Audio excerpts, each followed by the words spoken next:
Good morning, everyone. Here's the news at home and abroad, brought to you by our staff reporters in London and Berlin and by Earl Godwin in Washington.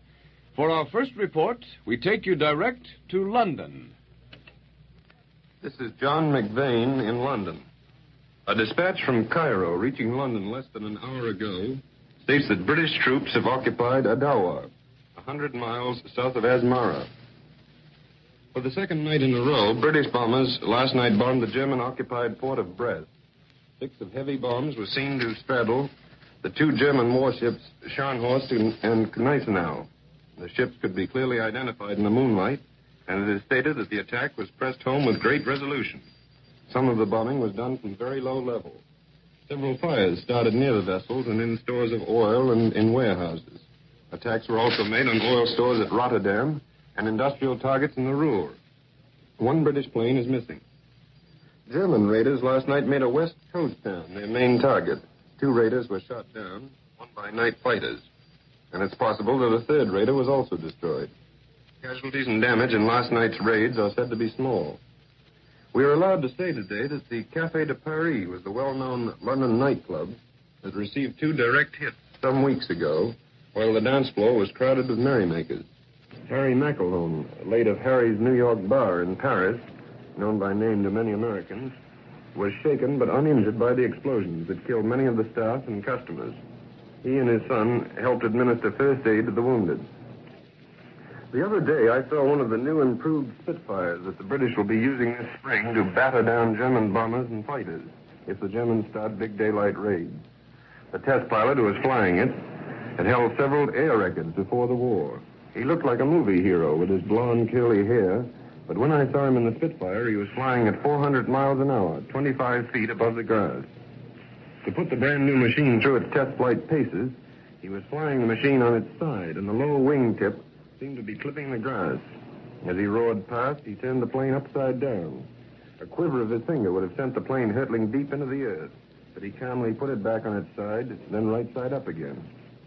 The Spitfire idled down till we thought it would stall, and the test pilot touched the throttle, and its pickup reminded you of a jackrabbit that had just had a firecracker set off under its tail. The Spitfire zipped around in turns as the test pilot flung it this way or that, until you began to think the pilot could put it through the eye of a needle if he felt like it. That was only one new Spitfire, but a little while before, I had seen many more in all stages of development, from a pile of flat sheets of metal right up to the finished articles, getting their final test flight before the ferry pilots took them off to the Spitfire squadrons. It was the first time that press and radio correspondents had been allowed to visit a fighter factory. You heard that the planes were coming out fast, but that was just what officials told you. It was pleasant to see for yourself that they really are being turned out fast. The great factory buildings are nearly a quarter of a mile long and more than 100 yards wide. Night and day, they are lit by a sort of daylight lighting that is clear without any glare. 30 to 40% of the workers at the machines are women, and the percentage is to be raised as soon as more women can be trained.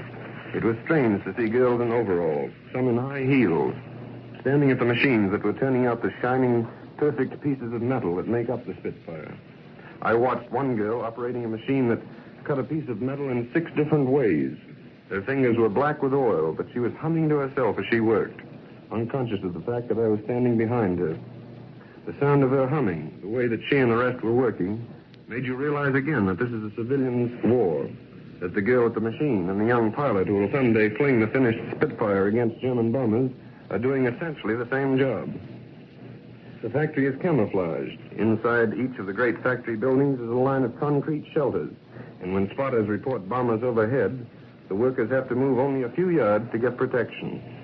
About 30% of the machines in the entire factory are American, and one long line of them I saw were marked Cincinnati in bold letters. One intricate machine, also American, was a stretching machine. A flat sheet of metal, cut in proper form, is put in place in the machine. The edges of the metal are held, and from underneath, a great block of steel presses against it. While you watch the metal, it is bent into just the right curve to make the upper part of a wing. Brick barriers surrounded the machine to protect it from bomb blast. I asked the works manager how long it took to train the girls, who incidentally work 11 to 12-hour shifts, 6.5 days a week. He said an intelligent woman could learn her job in about 3 weeks. Male foremen set the machine tools in the proper way, and after that, for the women, it's just a matter of being careful. We saw the finished planes being armed. It is no secret, for it has been published in the papers that the new Spitfires carry cannon, and it was easy to imagine what the increased firepower of these new machines would mean. This is John McVeigh in London, returning you to the National Broadcasting Company in New York. Next, a report direct from the Reich. Go ahead, Berlin.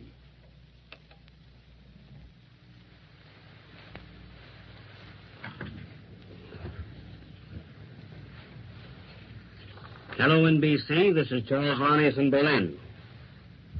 The reason for the detention of 8 Americans by Berlin police last Wednesday night was made known here today at the American Embassy.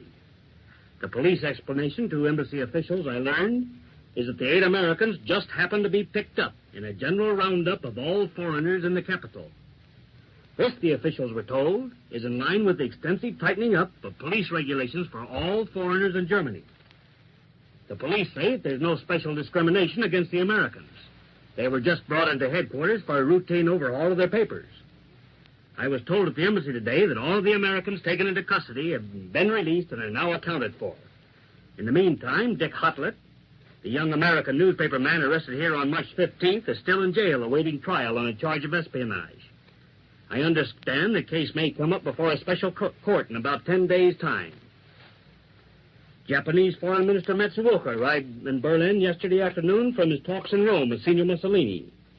Soon after his arrival here, he saw Hitler in the presence of German Foreign Minister von Ribbentrop, and it's believed he'll have further conversations with Der Fuhrer before he finally leaves for home. An official on the Wilhelmstrasse said today that Matsuoka's return visit to Berlin was strictly for business purposes. There's to be no celebrations, he said, only plenty of work. The answer of the United States to the German note of protest on the seizure of German ships in American ports was touched on. On the Wilhelmstrasse today, it was said that a partial reply had been received and that more detailed answer is expected here soon. There wasn't much new information on the Yugoslavian crisis. It was said that, generally speaking, the situation remained unchanged. When an official was asked if developments were becoming increasingly sharp, he replied that further sharpening is scarcely possible. He added that for all practical purposes, diplomatic relations with Yugoslavia are almost completely broken off, although formally, the Germans still have relations with the Yugoslavian minister who is still in Berlin. In Belgrade, the German legation is said to be surrounded by a heavy armed guard to prevent incidents. Officials refused to comment on the reports that British troops in Greece were going into Yugoslavia because of the lack of authentic information. However, it was denied that the new Yugoslavian government had sent a special envoy to Rome to see Mussolini.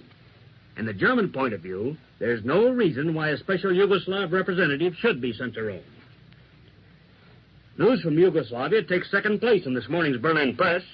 The story that the German mayor of a town in Pardani has been killed by Serbs gets a big play, and other tales of anti-German outrages are there. The tone of the press indicates that things are getting hotter for the Germans in Yugoslavia. But most of the top space in the newspapers is given to the announcement that German and Italian troops have retaken the port of Benghazi and that the German report of air activities during the month of March.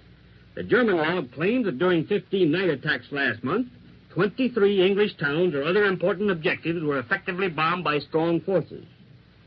On each of these nights, it's asserted, hundreds of German machines of all types were over England and Scotland. Several million kilos of high explosives and more than 1 million incendiary bombs were dropped on what is described important war objectives in all parts of the British Isles. On the other side of the ledger sheet, the Germans claim that the British failed to fly into Germany on 17 nights of the month. 2 attacks on Berlin are chalked up to the British. The Germans say they were carried out with only weak formations, while all the other raids were directed against towns in western and northwestern Germany. Today's Supreme Command reports that the total British shipping sunk in March by the Air Force, surface raiders, and U-boats amounts to 718,000 tons. The Air Force gets credit for sinking more than 40 ships, totaling 300,000 tons. The rest goes to U-boats and surface raiders operating on British sea lanes. 18 more ships are said to have been sunk in one convoy yesterday. The High Command says that the British have lost 42 planes since the 1st of April. That's the score for 4 days. 14 planes were shot down in air battles and by anti-aircraft fire, and the other 27 were destroyed on the ground.